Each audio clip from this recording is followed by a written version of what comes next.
2 Rois, chapitre 15. Vous savez, on a passé au travers des juges avant les rois. Un roi aussi, on fait 2 rois maintenant, juges. Et on a vu dans les juges qu'à chaque génération, il y avait ce truc, chaque génération, à chaque 40 ans à peu près, la génération devait prendre une décision pour elle-même.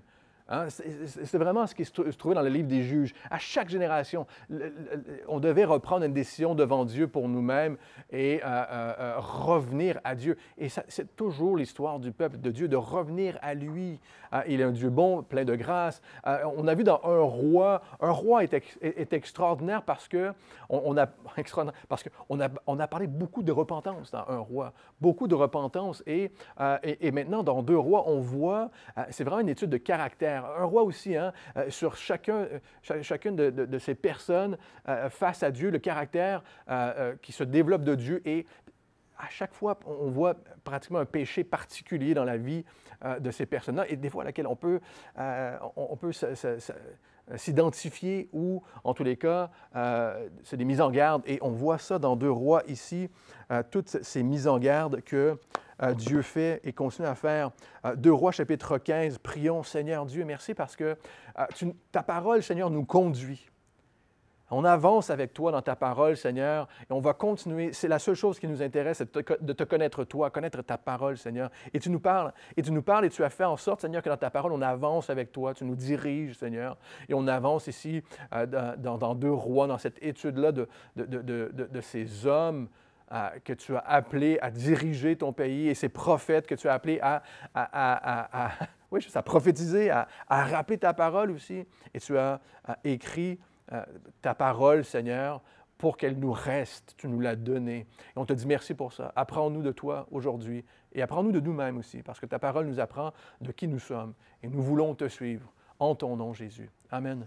2 Rois, chapitre 15, verset 1. La 20e année de Jéroboam, Jéroboam II, n'est-ce pas, roi d'Israël, Azaria, fils d'Amasia, roi de Juda, régna. Il avait 16 ans lorsqu'il devint roi et il régna 52 ans à Jérusalem. Sa mère s'appelait Jécolia de Jérusalem. Jéroboam II et Azaria qui va se nommer Osias aussi, lorsqu'il va devenir roi. Donc, on le voit en référence aussi comme le roi Osias, Azaria. Et donc, ces 2 rois, Jéroboam II et Azaria, vont avoir les 2 plus longs règnes de la nation, Israël et Juda, pratiquement qui vont se chevaucher. Et 2 Chroniques, chapitre 26, le texte parallèle, on va le voir un tout petit peu plus ce matin, mais le texte parallèle de Rois ici, et dans 2 Chroniques, chapitre 26, nous dit que le règne de Osias, Azaria, est fort et puissant. Il est devenu puissant au point où est-ce que les nations autour de Juda, qui étaient à une époque qui était leur ennemi, qui l'est toujours, mais les ennemis vont venir voir le roi Osias pour demander son aide contre l'Assyrie, hein, l'Assyrie et l'Assyrie juste à côté, qui vont envahir, et Babylone plus loin. On va voir, les captivités arrivent là, pour Israël et Juda. Mais les nations autour viennent voir le roi de Juda, roi Osias, pour lui demander son aide contre l'Assyrie, qui va vouloir prendre tout le monde en captivité. Les Édomites, hein, les Philistins, tout le monde vient voir Osias pour lui demander son aide. Azaria, on va le nommer ici Azaria parce que le texte nomme Azaria, et on voit dans Ésaïe qu'il est appelé Osias, mais Azaria est devenu fort. Pourquoi? 2 Chroniques, chapitre 26, nous dit « parce que Dieu l'aida ». Il est devenu fort parce que Dieu l'aida. Sa renommée s'étendit jusqu'aux frontières de l'Égypte car il devint très puissant. 2 Chroniques, chapitre 26, verset 15, ajoute « Sa renommée s'étendit au loin, à l'étranger. » Oh là là là là, on parle de... Qui veut être connu à l'étranger, là? Mais ici, c'est le cas. Qui veut être connu? C'est mondial. Sa renommée est connue à l'étranger, au loin, car il fut... Écoutez ceci, 2 Chroniques, chapitre 26 encore, il fut merveilleusement soutenu jusqu'à ce qu'il soit devenu puissant. Moi, c'est la première fois que je vois merveilleusement soutenu par Dieu. Jusqu'au moment où il est devenu fort. Verset 3 de Rois, chapitre 15, Azaria fit ce qui est droit aux yeux de l'Éternel, entièrement comme avait fait Amasia, son père. Qu'est-ce qu'avait fait Amasia, son père? Il avait fait ce qui était droit aux yeux de l'Éternel jusqu'à ce qu'il devienne fort. Et l'arrogance et la puissance, hein, l'orgueil avait pris sur lui. Il fit exactement comme son père jusqu'à ce qu'il devienne fort. Seulement, et encore une fois, au verset 4, seulement les hauts lieux ne disparurent point. Le peuple offrait encore, Saint-Esprit nous dit, le peuple offrait encore des sacrifices et des parfums sur les hauts lieux. 2 Chroniques, chapitre 26, un verset très intéressant, verset 4, nous dit ceci. Pourquoi? Azaria était fort jusqu'à ce qu'il devienne puissant. Au 2 Chroniques nous dit, dans le temps où il rechercha l'Éternel, Dieu le fit prospérer. Dans le temps où il rechercha l'Éternel, jusqu'au moment où, tant qu'il recherche l'Éternel, il prospère. Tant qu'il est avec Dieu, tant qu'il recherche Dieu. Jésus a dit, qu'est-ce que Jésus nous a dit? Tant que vous mettez Dieu à la première place dans votre vie, alors on n'a pas à se tracasser, on n'a pas à se préoccuper de quoi? Du manger, du boire, du vêtement.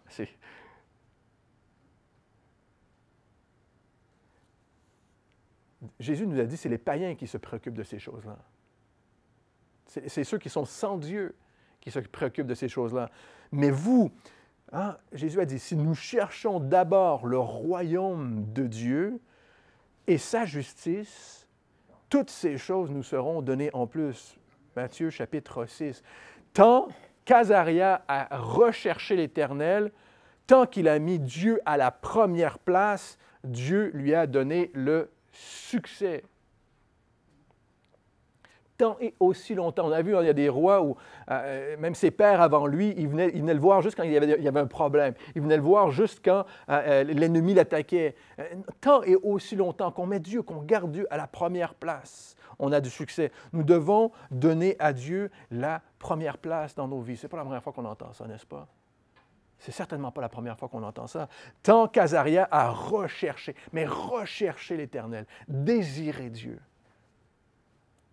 Hein, c'est un verset important ici pour nous. Seulement, les hauts lieux ne disparurent point. Encore une fois, on l'a vu, on l'a revu jusqu'ici. Hein, c'est répété depuis Salomon. Seulement, les hauts lieux ne disparurent point. Et encore une fois, ce que ça signifie, c'est qu'on adapte le culte que l'on rend à Dieu. On rend ça vraiment très pratique pour soi-même, pour nous-mêmes. On arrange le culte comme ça nous va. Sur le canapé à la maison, en regardant les vidéos sur YouTube. C'est exactement ça. On arrange le culte, on l'adapte pour nous-mêmes. Hein? Et en plus, ça dit ça pour Israël, ça dit ça ici, on est en Juda. Le temple est juste à côté. Nous sommes en Juda et on agit comme si le temple n'existait pas, frères et sœurs. Comme si on n'avait pas besoin du Seigneur. Hein? Ils ont la liberté d'aller au temple, mais ils n'y vont pas. 2 Chroniques, chapitre 26, verset 16, ajoute ceci. Mais lorsque Azaria fut puissant, son cœur s'éleva pour le perdre. Son cœur s'éleva, l'orgueil s'éleva en lui, son cœur s'éleva pour le perdre. Et donc, dans son orgueil, hein, de Rois, chapitre 15, au verset 5, on continue, l'Éternel frappa le roi, qui fut lépreux jusqu'au jour de sa mort, et demeura dans une maison écartée. Et Jotam, fils du roi, était à la tête de la maison et jugeait le peuple de Dieu. Hein, on a vu hein, que Osias, Azaria, était fait prisonnier, était lépreux, il ne pouvait plus... donc, il était à l'écart ici et il ne pouvait plus régner, mais il co-régnait avec son fils. Donc, son fils, pendant ce temps-là, pendant le temps où il est lépreux jusqu'à sa mort, co-règne avec lui, Jotam. Pourquoi est-ce que Dieu frappa? Ici, dans 2 Rois, ce n'est pas spécifié. Mais pourquoi est-ce que Dieu frappa? Tournez avec moi dans 2 Chroniques 26, si vous n'étiez pas déjà là. Le texte parallèle ce matin est encore très important pour nous. 2 Chroniques, chapitre 26, verset 16. Pourquoi est-ce que Dieu frappa Azaria avec la lèpre? Et 2 Chroniques 26 nous explique et continue en pourquoi. Il pécha contre l'Éternel, son Dieu. Écoutez ceci. Il entra dans le temple de l'Éternel pour brûler des parfums sur l'autel des parfums. Au verset 17, le sacrificateur Azaria entra après lui, même nom, mais pas la même personne, avec 80 sacrificateurs de l'Éternel derrière lui. Ils sont 81.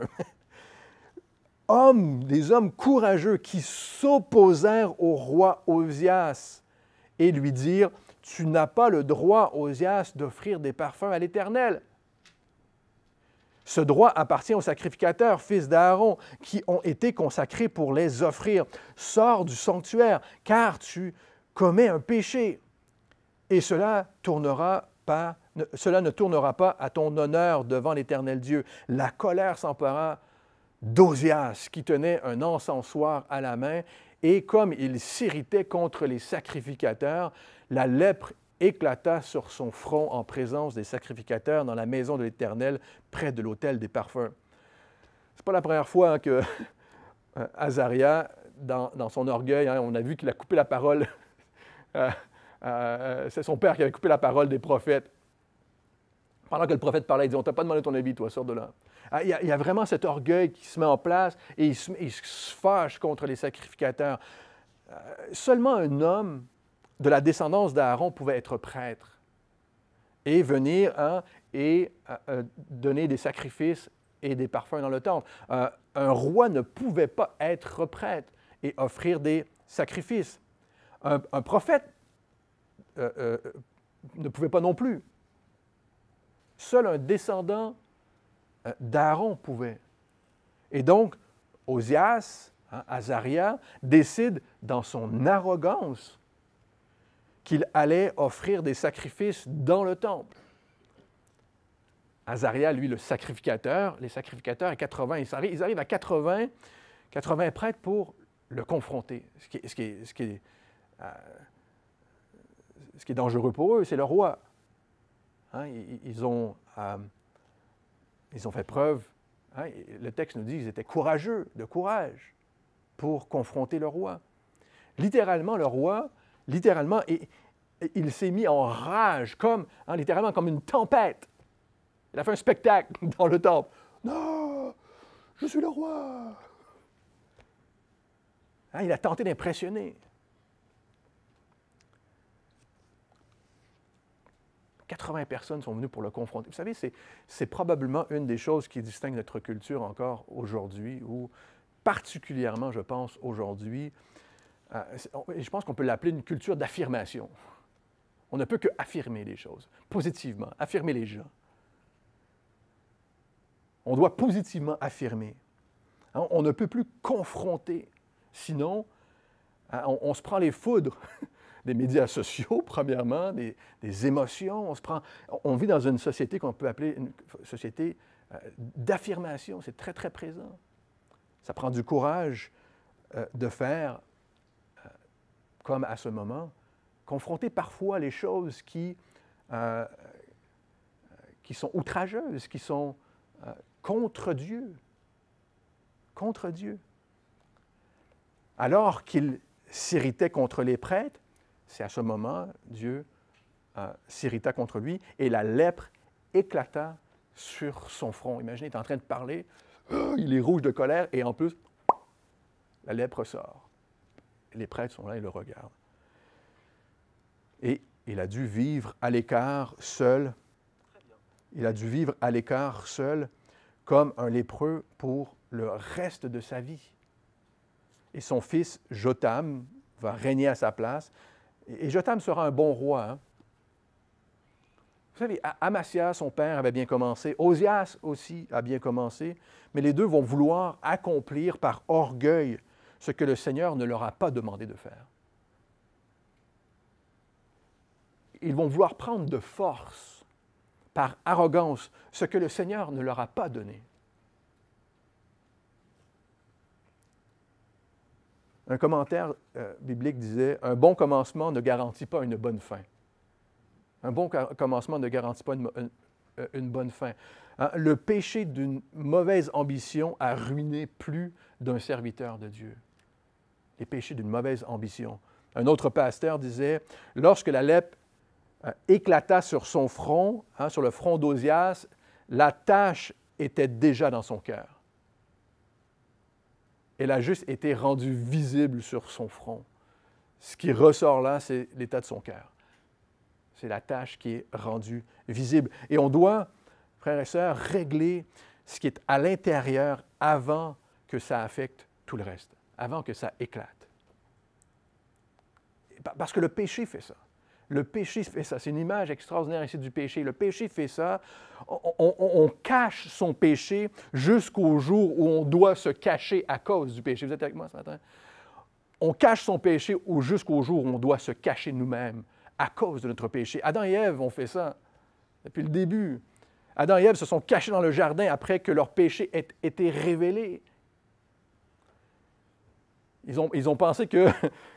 Ils ont pensé le camoufler. Vous vous souvenez, ils voulaient camoufler leur péché en se faisant un habit pour cacher leur nudité. Ils pensaient à cacher leur nudité. Mais c'était plus profond que ça. Dieu les appelait dans le jardin, mais ils se cachaient parce qu'ils ne voulaient pas qu'on voie leur péché. À un moment de notre vie, on va devoir nous-mêmes se cacher, se mettre à l'écart, parce que ce péché-là est révélé. On continue de Rois, chapitre 15, verset 6. « Le reste des actions d'Azaria et tout ce qu'il a fait, cela n'est-il pas écrit dans le livre des chroniques des rois de Juda? Azaria se couchait avec ses pères et on l'enterra. » Se couchait avec ses pères, il est mort, hein? Il n'a pas allé faire une sieste. Là.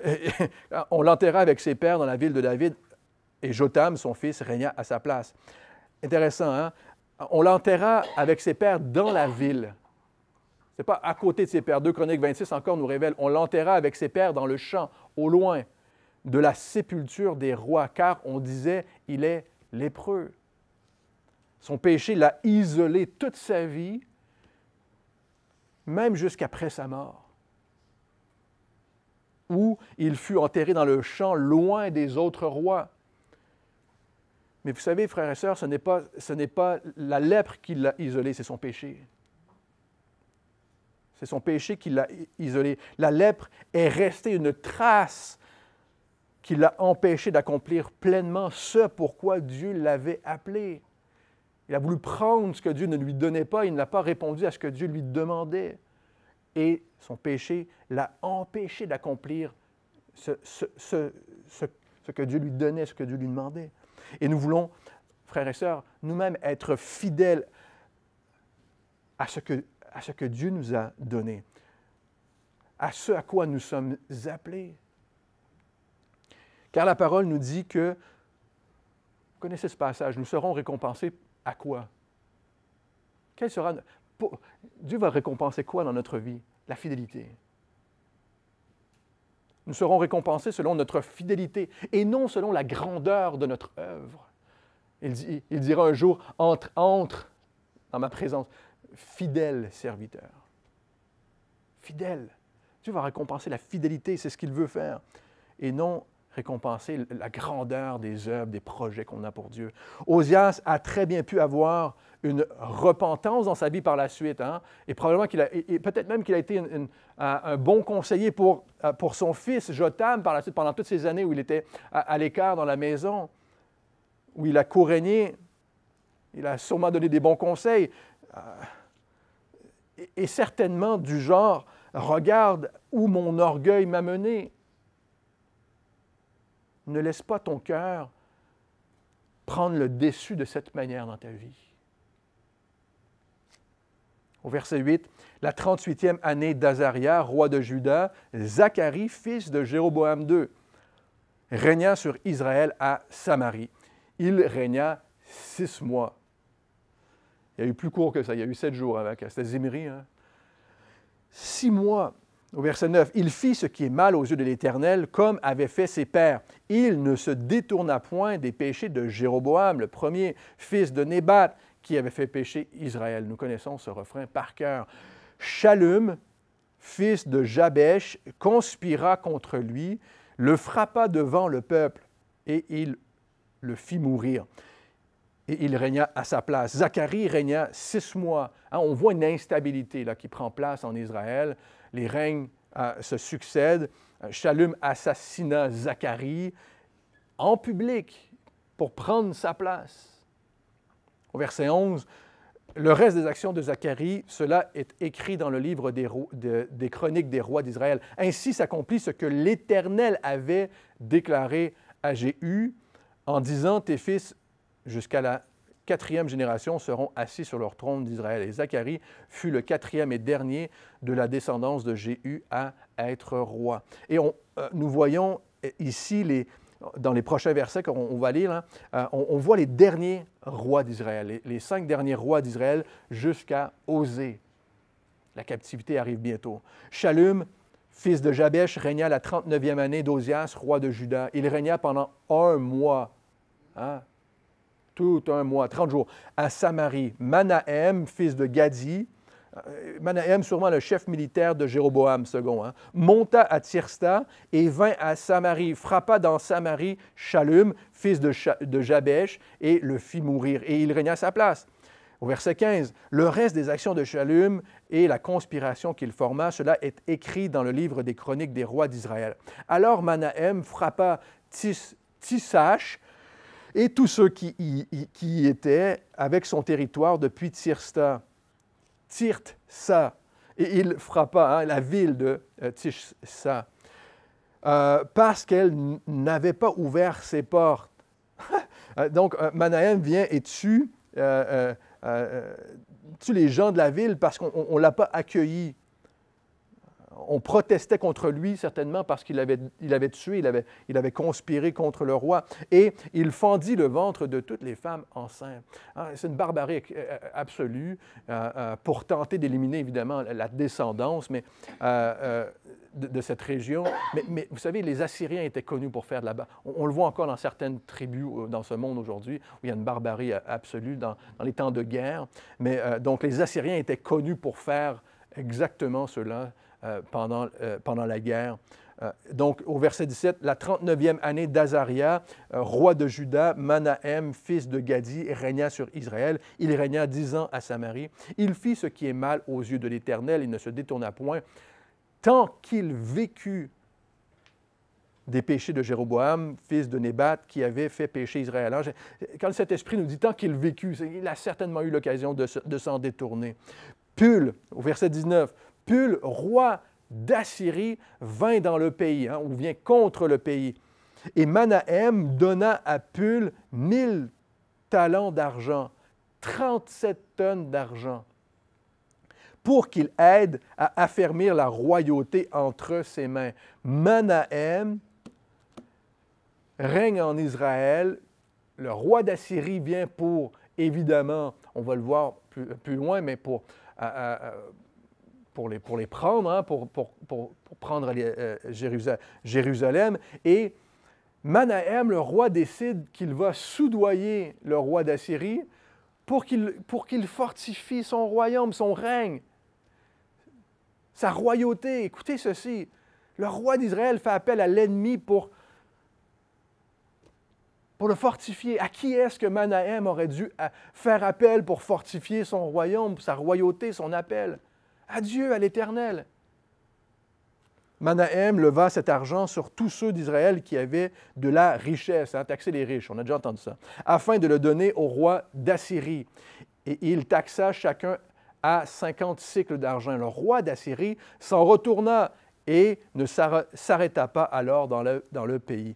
Le reste des actions de Manahem et tout ce qu'il a fait, cela n'est-il pas écrit dans le livre des chroniques des rois d'Israël? Manahem se coucha avec ses pères et Pékachia, son fils, régna à sa place. La 50e année d'Azaria, roi de Juda, Pékachia, fils de Manahem, régna sur... On va passer au travers ces versets. Il régna sur Israël à Samarie. Il régna 2 ans. L'instabilité continue. Il fit ce qui est mal aux yeux de l'Éternel. Il ne se détourna point des péchés de Jéroboam, fils de Nébat, qui avait fait pécher Israël. Péka, fils de Rémélia, son officier, conspira contre lui, il le frappa à Samarie, dans le palais de la maison du roi, de même qu'Argob et Arié. Il avait avec lui 50 hommes d'entre les fils des Galaédites. Il fit ainsi mourir Pécachia, et il régna à sa place. Le reste des actions de Pécachia et tout ce qu'il a fait, cela est écrit dans le livre des chroniques des rois d'Israël. Vous savez, ça semble redondant, surtout les généalogies, la liste des rois comme ça semble peut-être redondant parfois, mais on en apprend évidemment ce que le Saint-Esprit nous révèle dans ses lignes, dans son écriture, mais rien n'est comparable. Hein. Aucune bibliothèque au monde, de tous les temps, même pas à Alexandrie, aucune bibliothèque dans le monde n'est plus exacte historiquement sur l'existence de tous ces rois de l'Ancien Testament qu'ici dans la Bible. Et tous ces rois sont mentionnés ailleurs, extra-bibliques, hein? Mais rien n'est plus exact que le récit qui nous en est fait ici. Et c'est ce que nous voulons connaître. C'est la parole de Dieu que nous voulons connaître, évidemment. Et surtout que dans la Bible, on connaît l'intervention de Dieu ici. Et on connaît son intention aussi. Il nous révèle ces choses ici, dans la parole seulement. Et c'est ce que l'on veut connaître. La 52e année d'Azaria, donc la dernière année, écoutez ceci, la dernière année d'Ozias ou d'Azaria, ensuite son fils Jotham va venir, le roi de Juda, Péka, fils de Rémalia, régna sur Israël à Samarie. Il régna 20 ans. C'est à ce moment, la dernière année du roi Ozias, que Ésaïe va écrire ceci. Dans Ésaïe chapitre 6. Tournez avec moi dans Ésaïe chapitre 6. La dernière année du roi Ozias, Ésaïe dans chapitre 6 va écrire ceci. Ésaïe qui est prophète en Juda à ce moment, il prophétise, il appelle, il rappelle à Dieu. Ésaïe chapitre 6, verset 1, « L'année de la mort du roi Ozias, je vis le Seigneur assis sur un trône très élevé.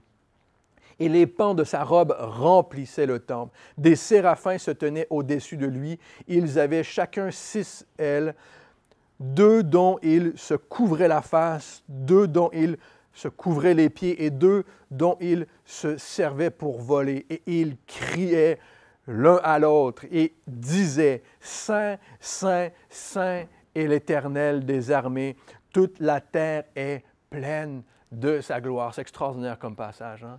Je vis le Seigneur assis sur son trône très élevé. Ésaïe vivra jusqu'à la fin du règne d'Ézéchias. On y arrive en Juda et jusqu'à la fin des rois d'Israël.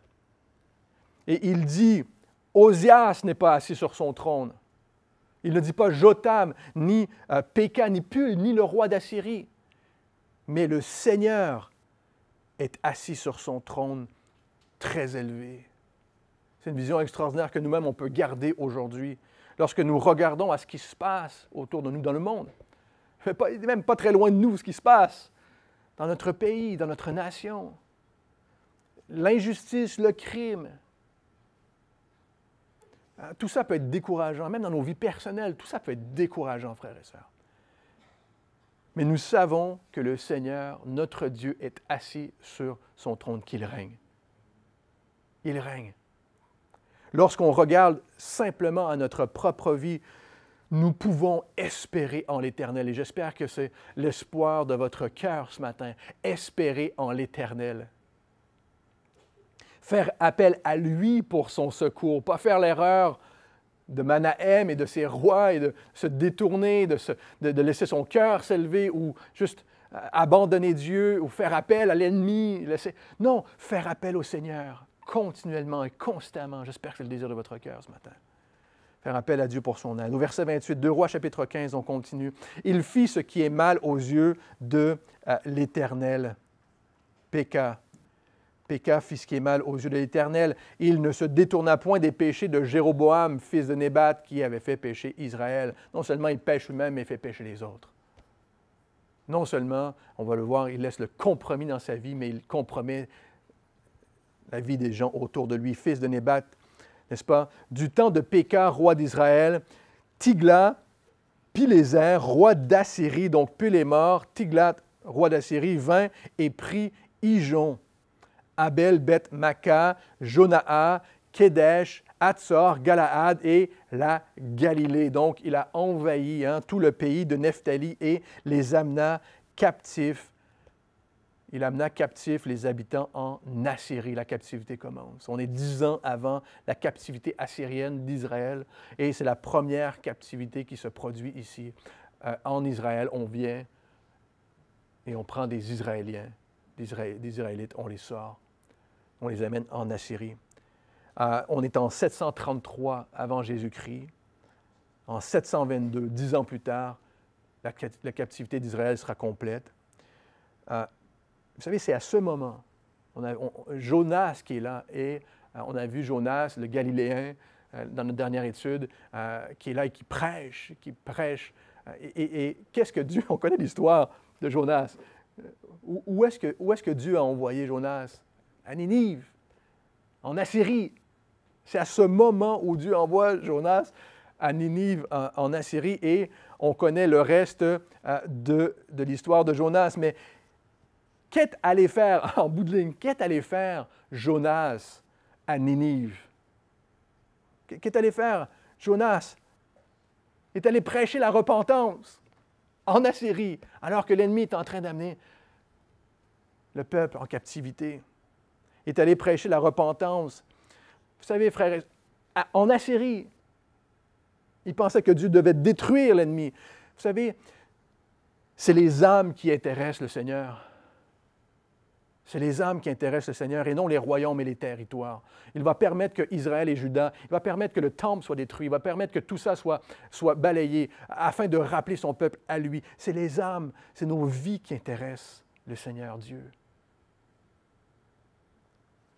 Osée, au verset 30, Osée, fils d'Éla, forma une conspiration contre Péka, fils, le dernier roi d'Israël, fils de Rémélia, le frappa et le fit mourir. De la même manière, les 5 derniers, ils sont tous conspirés, ils ont tué le descendant et ils ont pris la place. Donc, il régna à sa place la 20e année de Jotham, fils d'Ozias. Osée est le dernier roi d'Israël. 200 ans seulement est passé depuis Salomon. 200 ans seulement. En 200 ans, tout ça s'est produit. Et à ce point-ci, très bientôt, le royaume n'existera plus. Le royaume d'Israël sera en captivité. Au verset 31, le reste des actions de Péka et tout ce qu'il a fait, cela est écrit dans le livre des chroniques des rois d'Israël. Pendant 20 ans, 5 rois se succèdent et tous se sont assassinés pour prendre la place de l'autre. Ça dénote quand même assez bien l'état d'une nation, n'est-ce pas?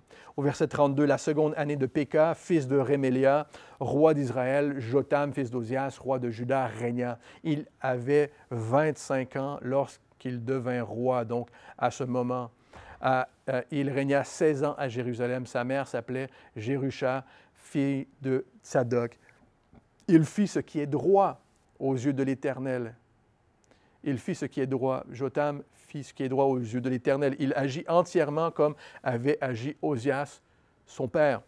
Seulement, écoutez ceci, seulement les hauts lieux ne disparurent point. Le peuple offrait encore des sacrifices et des parfums sur les hauts lieux. Jotham bâtit la porte supérieure de la maison de l'Éternel. Jotham sera un bon roi. Le Saint-Esprit nous révèle encore une fois, comme son père, comme son grand-père. Jusqu'à un moment dans leur vie, ils seront de bons rois. Jotham sera un bon roi, mais il y aura encore des compromis dans sa vie et dans le royaume. En Juda, maintenant, comme c'était le cas en Israël, alors que le temple est à Jérusalem, le temple est juste là. Et le temple est juste à côté. Il avait la liberté d'y aller. C'est extraordinaire parce qu'écoutez ce que le Saint-Esprit nous révèle ici. Il avait la liberté d'y aller, mais dans 2 Chroniques, chapitre 27, nous dit que Jotham seulement, il n'entra point dans le temple de l'Éternel. Il fut un bon roi, mais il a délaissé le Seigneur. Il fut un bon roi, mais il a délaissé le Seigneur. Et les hauts lieux redevenaient des lieux où on adorait. Jusqu'à ce moment, les hauts lieux, même avant, Dieu avait permis les hauts lieux avant que le temple n'existe avec Salomon, vous vous souviendrez, parce qu'il n'y avait pas le temple. Il se dit, OK, d'accord, pendant un temps. Mais lorsqu'on rassemble, lorsque Dieu rassemble, il ne permettait plus les hauts lieux. Et ici, les hauts lieux étaient restés, même à certains moments, un endroit où on adorait Dieu, l'Éternel, Jéhovah, était consacré à Dieu. C'était juste plus pratique de ne pas aller jusqu'au temple. Mais ici, les idoles sont revenues. Les compromis sont revenus. Et on faisait des compromis, même en Juda, juste à côté du temple. Et on a ça encore aujourd'hui, frères et sœurs. On a ça encore aujourd'hui. Moi, je crois, mais je ne vais pas à l'Église. Combien de fois on a entendu ça cette semaine, juste dans la rue, à partager l'Évangile? Moi, je crois, mais je ne vais pas à l'Église. J'ai la foi, mais je ne lis pas la Bible, mais j'ai la foi. Je ne suis pas pratiquant. On se l'entend souvent. Mais même parfois, chez ceux et celles qui sont convaincus d'avoir la foi, j'ai la foi, mais je ne lis pas la Bible. Mes parents sont chrétiens, donc je suis chrétien. Je suis une bonne personne. Là, ça va loin. Je suis un humaniste. Je suis une bonne personne. Je fais des bonnes choses. Et ce qui est intéressant, c'est encore mieux, c'est que Jotham, ici, il bâtit la porte supérieure de la maison de l'Éternel. C'est un bon roi. Il ne va pas au temple, mais il donne au temple. Il va construire quelque chose au temple. Il ne va pas au temple, mais il a donné, financièrement même, pour la maison de l'Éternel. Ce que le Seigneur récompense, frères et sœurs, c'est notre fidélité. C'est notre fidélité.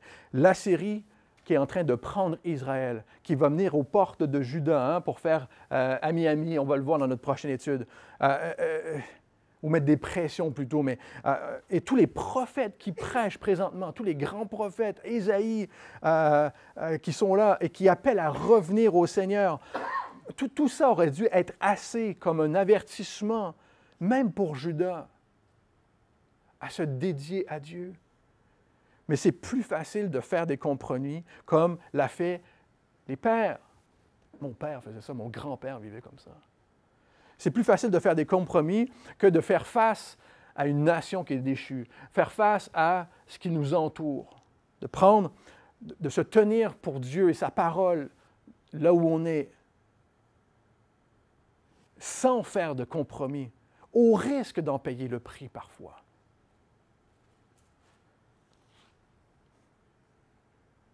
Et encore une fois, on l'a vu dans nos dernières études, on ne peut pas blâmer nos pères, on ne peut pas blâmer les autres.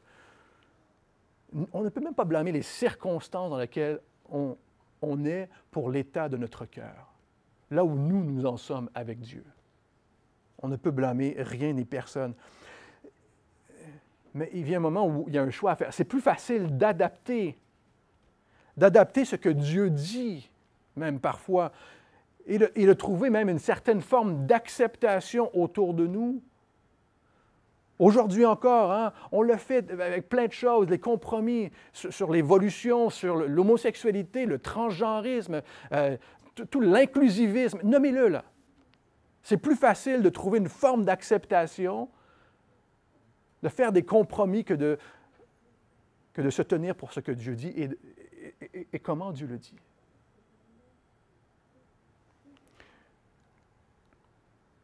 Le plan de Dieu est de nous sauver en Jésus-Christ, par la repentance. Il nous a créés, il est le Créateur, il nous a créés hommes et femmes. Son désir est que on marche dans la sainteté et non de vivre dans le dérèglement ou dans le compromis. Ce n'est pas le désir de Dieu pour nous. Et on termine dans un instant au verset 36. Le reste des actions de Jotham et tout ce qu'il a fait, cela n'est-il pas écrit dans le livre des rois, des chroniques des rois de Juda? Ce qu'on vient de lire, on a lu tout au long. Mais au verset 37, dans ce temps-là, l'Éternel commença à envoyer contre Juda Rétsin, encore un nouveau roi, le roi de Syrie, et Péka, fils de Rémalia. l'Éternel commença. La captivité est proche. Plus le compromis entre, plus on se détourne, plus on a la liberté d'aller à Dieu, d'aller au temple, et plus on s'éloigne, on le délaisse. L'Éternel commença à envoyer contre Juda. Israël et la Syrie vont attaquer, on va voir, ensemble, ils vont attaquer Jérusalem. La Syrie viendra et va vouloir offrir la paix.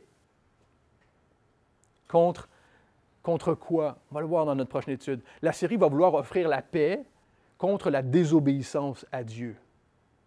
Le compromis va aller loin. Vous avez la paix si vous délaissez Dieu. Et éventuellement, Nabuchodonosor, roi de Babylone, va brûler Jérusalem et le temple. Ça arrive.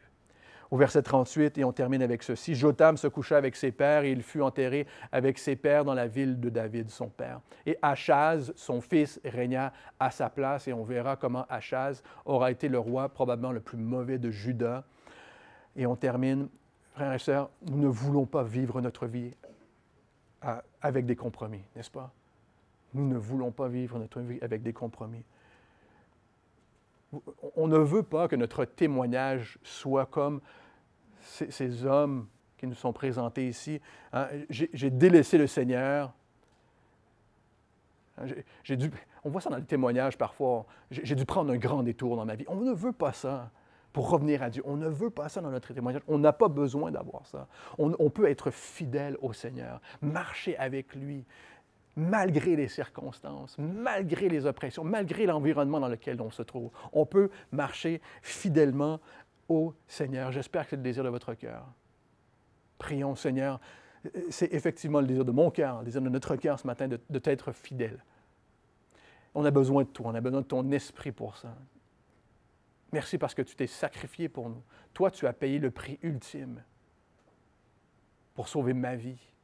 Et nous, on veut être fidèles par amour, parce que nous t'aimons, Jésus, à cause de ce que tu as fait pour nous. Je te dis encore merci pour ta parole. On veut te louer encore un instant en ton nom, Jésus. Amen.